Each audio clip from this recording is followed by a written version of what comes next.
All right, so today we're going to talk about high hooking. High hooking is not the sign of a bad driver, it's a sign of a mistake made. It happens. I've done it so many times I can't even count. So what happens with a high hook? Well, what happens is you back into a trailer and you have a kingpin, and the kingpin doesn't get in here to the jaws. Either the trailer's too high or you're off-centered, and it ends up riding up on the plate. And it'll end up hooking, if you don't catch it, it'll end up hooking on the top side like this is. And as you can see here, we've got a kingpin and it's hooked in there. It's high hooked. Now, if you do a tug test on this, you're going to get a proper tug test, which is why it's important to get out and look at your kingpin and to make sure it's in the jaws. Some people, if you're experienced at high hooking like I am, you'll just notice that the trailer's too close to the cab and you'll know something's wrong.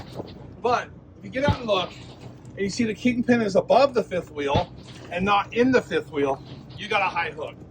Now the first thing you're going to think about is going right or left. Don't ever do that. You must get out of a high hook by going back over the fifth wheel the same way you came across. If you crank this truck to the right to get it out, you're going to hook this handle, you're going to bend this handle, and you're going to fry this fifth wheel, which we definitely don't want to do. That's going to put a truck out of commission for about a week, and it's going to cost us on our acceptance, on our run, because we're going to have to drop some runs because you're not going to get hooked to this fifth wheel. Once this is bent, it's over. If you go the other side, there's a bolt over there that you can snag. When you break that bolt off, you've got a fifth wheel not secure. You've got bigger problems than just damaging this arm. Plus, there are lines up here that you can pull out on some trucks, depending on the angle of the fifth wheel. So we always want to go over the top. So one of the first two things you do, well, if your airbag isn't dropped, you want to drop your airbags. So I'm going to show you. So there's a couple things you want to do to try to get out of a high hook. Number one is you want to drop your airbags.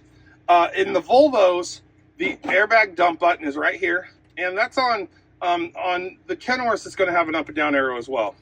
If you click that, you're going to hear air coming out of your airbags, and the rear of your truck's going to drop. Obviously, that's important.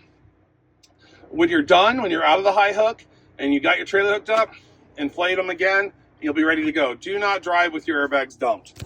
The next thing you do is go to the trailer and wind up the landing gear as high as you can.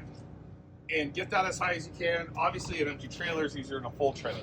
Now, if you've done those two things, and you look at your kingpin is above your fifth wheel plate, you're golden, pull out. Pull out slowly because you may think it's actually above it, and it's not. If you pull out and you're hooked on still, you got to do more. The last thing you do, and this will always work, but it's going to get you greasy, it's going to get you dirty, is this fifth wheel plate tips. A little easier right now because I got that tool on it, but this fifth wheel plate tips. These are excellent to do this with, but really you can jam anything in there. A roll of duct tape if you're in the sleepers, a big rock if you're in a place with a big rock. But if you take this and you stick it right there, you can see that's going to make it flat, and then you can pull right out from under it. So this is how you get out of a high hook. What causes a high hook? The trailer's too high. You didn't check the trailer out when you began, or you ran it up across the plate. It happens.